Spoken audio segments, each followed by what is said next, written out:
विनाश का काउंटडाउन शुरू। क्या आधी रात को दुनिया बदल गई? ईरान के मिसाइल साइलों के ढक्कन खुल चुके हैं और इजराइल के हत्सिरिम एयरबेस पर लड़ाकू विमानों के इंजन दहाड़ रहे हैं। इतिहास गवाह है कि जंग कभी किसी का भला नहीं करती, लेकिन जब बात वजूद की हो तो तलवारें खींच ही जाती हैं। दोस्तों, आज की ये रिपोर्ट कोई साधारण समाचार नहीं है। ये उस महायुद्ध का विश्लेषण है जो शायद आने वाले दशकों तक दुनिया का नक्शा बदल देगा। क्या ईरान की सिज्जिल मिसाइलें इजराइल के डिमोना न्यूक्लियर प्लांट तक पहुंच पाएंगी? और अगर ऐसा हुआ तो क्या इजराइल चुप बैठेगा? आज हम इस 25 मिनट की विशेष कवरेज में आपको दिखाएंगे उन गुप्त बंकरों की हकीकत जहां बैठकर ईरान के जनरल इस हमले का रिमोट कंट्रोल थामे हुए हैं। एक पल के लिए भी पलकें मत झपकाइएगा, क्योंकि आज की एक छोटी सी चूक परमाणु प्रलय का कारण बन सकती है। सबसे पहले समझिए ईरान की उस रणनीति को जिसे हजारों घावों की रणनीति कहा जाता है। ईरान ने सिर्फ अपने देश से नहीं, बल्कि यमन, लेबनान, इराक और सीरिया से एक साथ मल्टी फ्रंट वॉर छेड़ दिया है। हिजबुल्लाह की हजारों रॉकेट उत्तरी इजराइल की तरफ बढ़ रहे हैं, तो दक्षिण से हूती विद्रोहियों ने लाल सागर में कोहराम मचा रखा है। लेकिन असली सस्पेंस तो ईरान की फतेह 2 हाइपरसोनिक मिसाइल को लेकर है। दावा है कि इसकी रफ्तार ध्वनि से 15 गुना ज्यादा है। क्या दुनिया का कोई भी डिफेंस सिस्टम इसे हवा में मार गिराने में सक्षम है? अब चलिए इजराइल के उस कयामत के बंकर में, जिसे नेशनल मैनेजमेंट सेंटर कहा जाता है। यरूशलेम की पहाड़ियों के नीचे बना ये बंकर परमाणु हमले को भी झेल सकता है। इजरायली खुफिया एजेंसी मोसाद ने ईरान के भीतर अपने स्लीपर सेल्स को एक्टिव कर दिया है। क्या आपको याद है कैसे ईरान के टॉप न्यूक्लियर साइंटिस्ट की हत्या हुई थी? इजराइल का संदेश साफ है, हम तुम्हारे घर में घुसकर मारेंगे।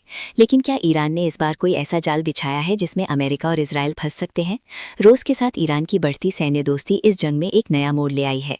क्या पुतिन इस महायुद्ध में ईरान को S-400 मिसाइल सिस्टम देंगे? दोस्त, अब जो बात मैं कहने जा रही हूँ वो सीधे आपके घर के बजट से जुड़ी है। मध्य पूर्व की इस आग ने स्ट्रेट ऑफ हॉर्मुज पर ताला लगाने की नौबत ला दी है। दुनिया का 20% कच्चा तेल इसी रास्ते से गुजरता है। अगर ईरान ने इस समुद्री रास्ते को ब्लॉक किया तो तेल की कीमतें $150 प्रति बैरल के पार चली जाएंगी। सोचिए, अगर पेट्रोल और डीजल के दाम दुगने हो गए तो महंगाई का क्या आलम होगा। भारत के करोड़ों लोग जो खाड़ी देशों में काम करते हैं, उनकी सलामती का क्या होगा? प्रधानमंत्री मोदी ने इस संकट को टालने के लिए किन देशों के राष्ट्रपतियों को फोन किया है, हम आपको उसकी एक्सक्लूसिव जानकारी देंगे। वीडियो के इस हिस्से में हम तुलना करेंगे दोनों देशों की वायुसेना की। एक तरफ इजराइल के पास अमेरिका के दिए हुए सबसे आधुनिक F-35 स्टील्थ फाइटर जेट्स हैं जो रडार की नजर में नहीं आते। दूसरी तरफ ईरान के पास मिसाइलों का समंदर है। ईरान का मानना है कि वो इजराइल को इतने रॉकेटों से ढक देगा कि उनका डिफेंस सिस्टम सैचुरेट हो जाएगा, यानी काम करना बंद कर देगा। क्या ये क्वांटिटी और क्वालिटी के बीच की जंग है? आपकी क्या राय है? क्या ईरान अपनी मिसाइलों के दम पर इजराइल को झुका पाएगा? नीचे कमेंट बॉक्स में अपनी बेबाक राय जरूर लिखें।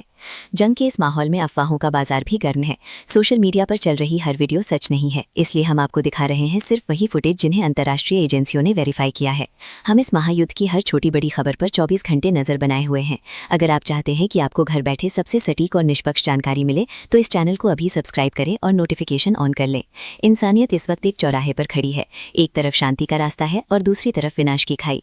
प्रार्थना कीजिए कि शांति की जीत हो, लेकिन तैयारी सबसे बुरे वक्त की रखिए। अगले बड़े अपडेट के साथ हम बहुत जल्द आपके सामने हाजिर होंगे। तब तक के लिए सतर्क रहें, सुरक्षित रहें।